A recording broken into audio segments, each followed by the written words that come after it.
Hello everyone, welcome to the channel mystic tarot. उम्मीद है आप सब लोग बखैर आफियत होंगे। स्टार्ट करने जा रही हूँ मैं मिड मंथ की रीडिंग्स और देखेंगे हम कि मिड मई में क्या सूरत हाल रहेगी। रीडिंग स्टार्ट करने से पहले थोड़ी सी बात मैं करना चाहूँगी, और वो ये है कि जब हम ये बात कहते हैं, मैं भी कहती हूँ, बहुत सारे रीडर्स ये बात कहते हैं कि ये एक जनरल रीडिंग है, तो इसका मतलब ये होता है कि हो सकता है कि इसमें आपके लिए मैसेज हो या हो सकता है कि इसमें आपके लिए मैसेज ना हो। नेसेसरीली ज़रूरी नहीं है कि हर रीडिंग के अंदर आपके लिए मैसेज हो। जब आप रीडिंग स्टार्ट करते हैं या थोड़ी शुरू के 1 2 3 4 मिनट्स सुनते हैं, जब आप बात को देखते हैं कि क्या कार्ड्स आ रहे हैं और वो आपकी सिचुएशन से रेजोनेट नहीं कर रहे होते, तो कोई मसला नहीं है। या अगर आप रीडिंग आगे तक देखते हैं लेकिन आपको उसका कोई सर पैर समझ नहीं आ रहा, तो कोई मसला नहीं है, क्योंकि ये एक जनरल रीडिंग है। हो सकता है कि इस दफ़ा आपके लिए मैसेज ना हो, किसी और के लिए हो। किसी भी पर्टिकुलर स्टार साइन के नीचे, फॉर एग्ज़ाम्पल अगर एरीज़ ही है, तो इस टाइम के ऊपर लाखों बल्कि करोड़ों लोग होंगे जो कि एरीज़ के सन साइन में या एरीज़ के असेंडेंट में या एरीज़ मून साइन में कितने करोड़ों लोग होंगे जो कि मौजूद होंगे, और हर एक की ज़िंदगी में मुख्तलिफ़ तरह के हालात चल रहे होते हैं। कोई 50 साल का होगा तो कोई 15 साल का होगा। ये बात कि हर रीडिंग आपके साथ लाजमी मैच करे या ज़बरदस्ती रीडिंग को अपने साथ मैच कराने की कोशिश करना, ये एक अच्छी बात नहीं होगी और एक बचकाना फ़ेल होगा। तो अगर आपको रीडिंग की समझ नहीं आ रही, उससे आप रेजोनेट नहीं कर रहे, उसका सर पैर बिल्कुल आपको पता नहीं चल रहा, तो बराए मेहरबानी उस रीडिंग को आप इग्नोर कर दें। उन मैसेजेस को आप छोड़ दें। नेक्स्ट रीडिंग आप देखिएगा या किसी और रीडर के रीडिंग आप देखें जिनके साथ आपकी मैक्सिमम रेजोनेंस डेवलप हो चुकी हुई है, वो आप करें। दूसरी बात मैं ये कहना चाहूँगी कि जब मंथली रीडिंग्स में मैंने स्टाइल चेंज किया है, तो मेरी उसमें आपसे ये रिक्वेस्ट है कि मैं एक क्रिएटिव काम कर रही हूँ। तो अगर आप मुझसे अच्छा काम करना चाहते हैं तो आप मुझे भी मौका दें कि मैं नई चीज़ों को या नए अंदाज़ को इंट्रोड्यूस करा सकूं। जब आप पहली बार मेरे चैनल के ऊपर आए थे तो मेरा रीडिंग का स्टाइल तब भी आपके लिए शायद नया ही होगा, या शायद कुछ सिमिलर आपने पहले देखा हो। तो ज़रूरी नहीं होता है कि हर नई रीडिंग या हर नए स्टाइल के ऊपर जो है वो आपको ये महसूस हो कि नहीं वो पिछला ज़्यादा अच्छा था। पिछले के अपने बेनिफिट्स होंगे लेकिन कुछ अपने ड्रॉबैक्स भी होंगे। कुछ मेरी अपनी क्रिएटिव जो एबिलिटी है वो भी मुझे उसको भी देखना है, मुझे उसको भी नरिश करना है। जितना ज़्यादा क्रिएटिवली मैं अपने आप को सेटिस्फाइड फील करूँगी, उतना ही मैं अच्छा आप लोगों को डिलीवर कर सकूँगी। वो सब लोग जिनको नया स्टाइल कुछ ज़्यादा जचा नहीं है, भाया नहीं है, थोड़े महीने जो हैं वो आप इसको देखें, क्योंकि वंस अ मंथ ही रीडिंग होती है वो, तो थोड़ा टाइम आप इसको दें और थोड़ा इसको फोकस करें। ओपन माइंड के साथ चीज़ों को देखने की कोशिश करें। आई होप कि ये आप इसके साथ भी सेटलमेंट आपकी इसके साथ भी हो जाएगी। अब हम स्टार्ट करते हैं मिड मंथ की रीडिंग्स में। ये बात कहना इस दफ़ा ज़रूरी है कि इस मिड मंथ में मतलब 15 मई से लेके 30 तक का जो टाइम पीरियड है, इसमें 2 एक्लिप्सेस हैं जो कि हमारे सामने, एक एक्लिप्स तो हो चुका है और दूसरा हो रहा होगा, जो कि हमारे सामने मौजूद है। और ये एक्लिप्सेस जो हैं ये इस साल के पहले एक्लिप्सेस हैं। वो सब लोग जो कि इन डिग्रीज़ के अंदर आते हैं जिनमें ये एक्लिप्स लग रहा है, जैसे जो लूनर एक्लिप्स है जो 15-14 के आसपास लग रहा है, डिपेंड करता है कि आप दुनिया के कौन से हिस्से में हैं, ठीक है। वो उन लोगों को सबसे ज़्यादा इफ़ेक्ट करेगा जो कि बिल्कुल आखिर वाली डिग्रीज़ के अंदर हैं, जिनका बर्थ चार्ट या बिल्कुल इब्तदाई डिग्रीज़ है, यानी 28, 29 और उसके बाद फिर 1 डिग्री, 2 डिग्री, 3 डिग्री। ये वो सब लोग होंगे जो कि डिस्टर्ब होंगे या जिनको इफ़ेक्ट फील होगा, या आपका कोई प्लैनेट जो है स्ट्रॉन्गर प्लैनेट वो इन पोजीशंस के ऊपर, इन डिग्रीज़ के ऊपर हो, तो भी आपको डिस्टर्बेंस फील होगी। जो सोलर एक्लिप्स था वो कोई तकरीबन 13 डिग्री से लेके 16, 17, 18 डिग्री की रेंज थी उसकी। अगर आपके बर्थ चार्ट की डिग्रीज़ ये हैं तो आपको उस डिपेंडिंग अपॉन कि आपका कौन से हाउस के अंदर वो लग रहा है, उसमें आपको इफ़ेक्ट फील हुआ होगा, या अगर आपका कोई प्लैनेट जो है वो इन डिग्रीज़ के अंदर मौजूद है तो भी आपको इसका इफ़ेक्ट फील हुआ होगा। ये तो होगी एक एस्ट्रोलॉजी की बात। रिगार्डलेस ऑफ दैट अब हम स्टार्ट करते हैं टैरो रीडिंग। तो सबसे पहले स्टार्ट करेंगे विद द लिब्रा, और पुराने स्टाइल में ये रीडिंग होगी करियर और रिलेशनशिप ओरिएंटेड। इसके लिए हम 3 तरह के कार्ड्स जो हैं वो हमारे सामने लेआउट में 3 तरह की चीज़ें मौजूद होंगी। रीसेंट पास्ट, करंट एनर्जीज़ और कमिंग फ्यूचर। रीसेंट पास्ट और फ्यूचर की जो एनर्जीज़ हैं वो ओपन एंडेड हैं, और इस दौरान जो 15 से लेके और 30 तक का टाइम है उसी के लिए वो एक फ़िक्स टाइम जो है वो मौजूद है। चलें जी, लिब्रा के लिए स्टार्ट करते हैं। 15 से लेके और 30 या 31 जो भी बनता है इस महीने। ओके जी, so I have over here 6 of swords, high priestess और व्हील ऑफ फॉर्चून। लगता है शफलिंग करते हुए ना कार्ड्स थोड़े मिक्सअप हो गए हैं। अच्छा जी, ये है जी हमारे पास रीसेंट पास की एनर्जीज़, जो कि नज़र ये आ रहा है कि लिब्रास जो हैं तकरीबन पिछले 6 महीनों के अंदर आप समझ लें कि ये सूरत हाल हो सकती है, जहाँ पे ग्रेजुअली आपका सफ़र जो है ना वो पॉजिटिविटी की तरफ है, वो इम्प्रूवमेंट की तरफ है, वो प्रोग्रेशन की तरफ है। ये रिलेशनशिप में भी एक बेहतर अंदाज़ हो सकता है, ये आपकी अपनी पर्सनालिटी के अंदर स्पिरिचुअलिटी के पॉइंट ऑफ व्यू से भी एक बेहतर अंदाज़ हो सकता है। आप अपने अंदर बेहतरी जो है वो लाने की कोशिश कर रहे हैं, और कोई ना कोई इसमें आपको हेल्प भी मिल रही है, मतलब कोई ना कोई आपको सपोर्ट भी कर रहा था। और ये करियर के हवाले से भी हो सकता है, लेकिन बुनियादी तौर पे चूँकि 6 ऑफ सोर्ड्स के आगे हाई प्रीस्टेस और व्हील ऑफ फॉर्चून मौजूद हैं, सो मुझे ये लगता है कि ये एक इंटरनल किस्म का काम था, या एक इंटरनल किस्म की बात है।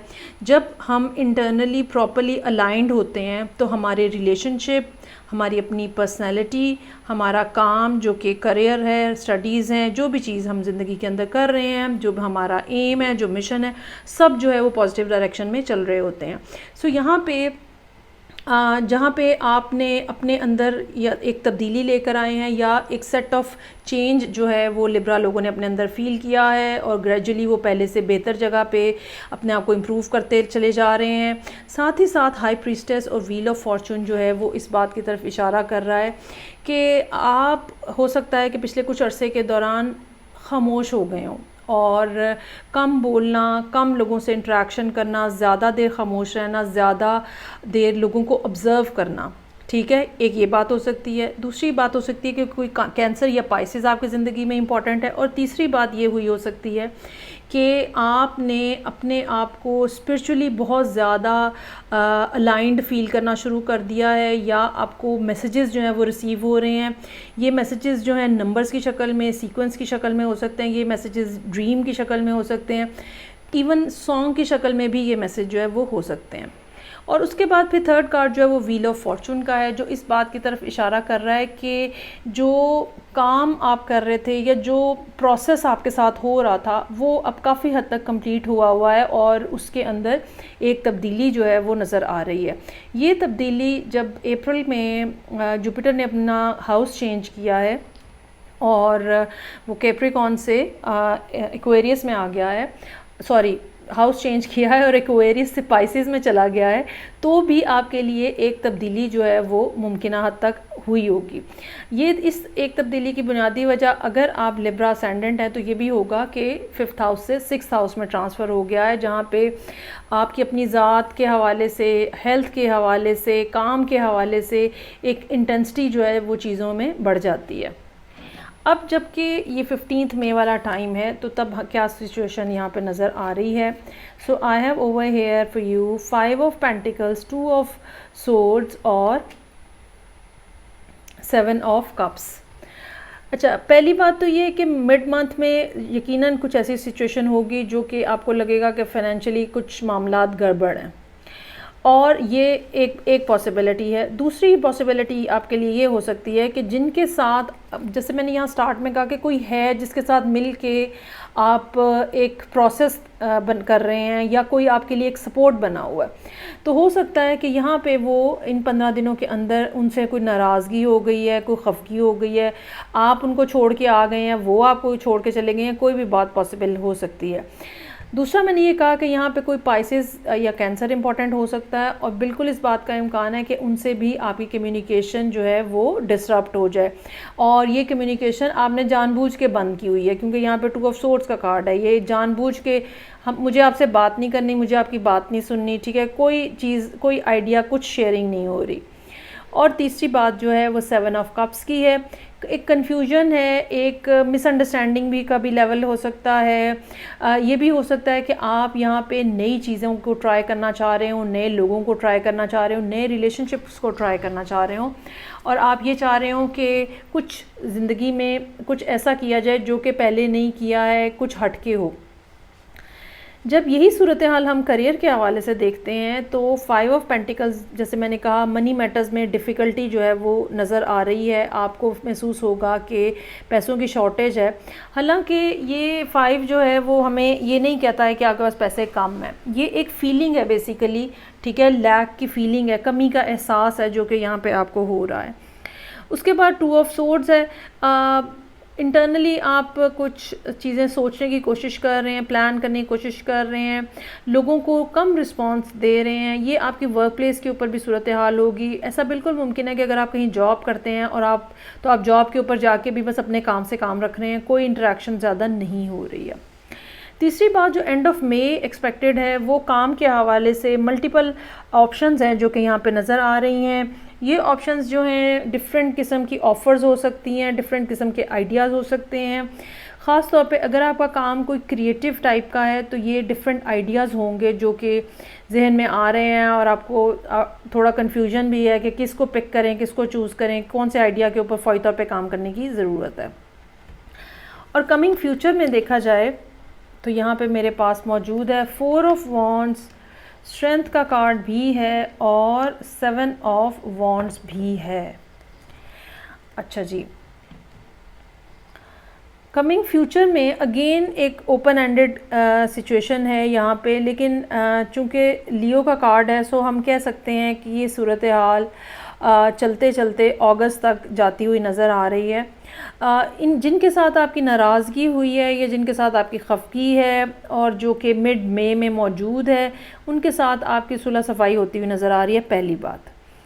दूसरी बात ये कि जो इमोशनल डिस्टर्बेंस है जिसकी वजह से जो है वो एक 2 ऑफ सोर्ड्स की कैफियत आपने अपने ऊपर तारी रखी कि भाई बस मुझे तो कोई बात ही नहीं करनी ना, एक स्टबननेस है और एक इर्रेशनल टाइप का बिहेवियर है, उसको कंट्रोल करने के लिए आपको अपने ऊपर काम करना है फर्दर। किस बात, ये ऐसे ही है कि जब लड़ाई होती है तो बेसिकली या नाराज़गी होती है किसी बात के ऊपर, तो उस नाराज़गी में या उस फाइट में जंप इन करते हुए आपको पता होना चाहिए कि आप इसका रिज़ल्ट क्या निकालना चाहते हैं। अगर आप इसका रिज़ल्ट सिर्फ ये, अगर आप इस मकसद से लड़ाई कर रहे हैं कि आप एहतजाज करें और आप अपना point of view across the table दूसरे पर्सन को पहुंचाना चाह रहे हैं, तो फिर इसका मतलब ये है कि आपने सुलह करनी है। अगर आप सुलह सफाई करना ही नहीं चाह रहे हैं तो जाहिर बात है फिर एक बिल्कुल डिफरेंट सिचुएशन होगी। सो यहाँ पे आप अपने ऊपर फिर काम करते हुए नज़र आएंगे, और ये आपका जो इर्रेशनल किस्म का बिहेवियर है, ठीक है, इसके ऊपर काम करते हुए नज़र आएंगे। ये भी मुमकिन हो सकता है कि यहाँ पे कोई लियो इन्वॉल्व हो, लेकिन मुझे ये लगता है कि ये ज़्यादातर वो सूरत हाल है जिसमें आप अपने ऊपर काम कर रहे हैं, अपनी उन साइड्स को स्मूथ करने की कोशिश कर रहे हैं जो शार्प एजेस हैं, ठीक है, जहाँ पे जाके आप ट्रिगर हो जाते हैं। और उसके बाद फिर 7 ऑफ वॉन्ड्स का कार्ड है। अगर आप अपने लिए कोई चीज़ चूज़ करते हैं, कोई ऑप्शन चूज़ करते हैं, तो चांसेस आर देयर कि आपको उसके लिए लोगों को बताना पड़े, कहना पड़े, स्ट्रगल करनी पड़े। यहाँ पर भी 2 कार्ड्स हैं, बेसिकली दोनों स्ट्रगल के कार्ड्स हैं। ये भी हो सकता है कि ये काम के हवाले से बात हो, जहाँ पे फॉर एग्ज़ाम्पल प्रमोशन ड्यू है, और भी बहुत सारे लोग हैं आपके अलावा जिनकी प्रमोशन जो है वो पॉसिबल हो सकती है। तो आपको अपने लिए स्टैंड लेना पड़ेगा और आपको अपनी कारकर्दगी को बताना पड़ेगा। सिमिलरली रिलेशनशिप के अंदर भी ये पॉसिबिलिटी है कि जिन बातों के ऊपर इशू क्रिएट हुआ है आप उनके बारे में रैशनली सोचें कि आप उनसे क्या नतीजा खस करना चाह रहे हैं, और अगर आपसे कोई ज़्यादती हो रही है तो डेफिनेटली आपको उसके ऊपर स्टैंड लेना पड़ेगा।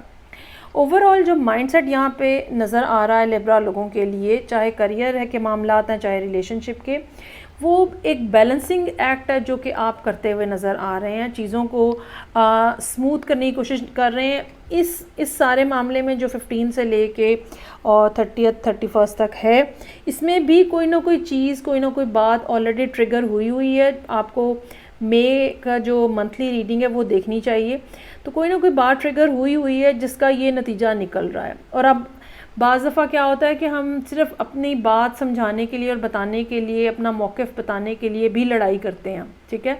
तो क्योंकि लिब्रा अमूमन लड़ने वाले लोग होते नहीं हैं, इसलिए मैं ये बात कह रही हूँ। तो अगर क्या कहते हैं, अगर ये बात है तो फिर इंटरनली हम ख़ुद भी अपने आप को डैमेज फ़ील कर रहे होते हैं। बाज़ दफ़ा लड़ाई होने के बाद हम ख़ुद भी दुख रहे होते हैं ना बेसिकली। तो चीज़ों को बैलेंस करने का एक्ट जो है वो यहाँ पे काफ़ी प्रोमिनेंटली नज़र आ रहा है। मुझे ये लगता है कि जो भी सूरत हाल है उसमें बहरहाल एक्लिप्सिस का रोल है, जो कि जब महीना एंड हो रहा होगा तो तब आहिस्ता आहिस्ता एक्लिप्स का जो एक मेन पीरियड है वो, या ये कह लें कि ज़्यादा हार्श उसकी एनर्जी है वो टोन डाउन होना शुरू होगी, तो फिर आपके मामलात जो हैं वो ठीक हो जाएंगे। सो ये थी रीडिंग जो कि लिब्रा लोगों के लिए थी, sun moon and ascendant. Feedback का मुझे इंतज़ार रहेगा। मैं आपसे नेक्स्ट रीडिंग के साथ फिर मिलूँगी। अपना बहुत ज़्यादा ख्याल रखिएगा। खुदा हाफिज़।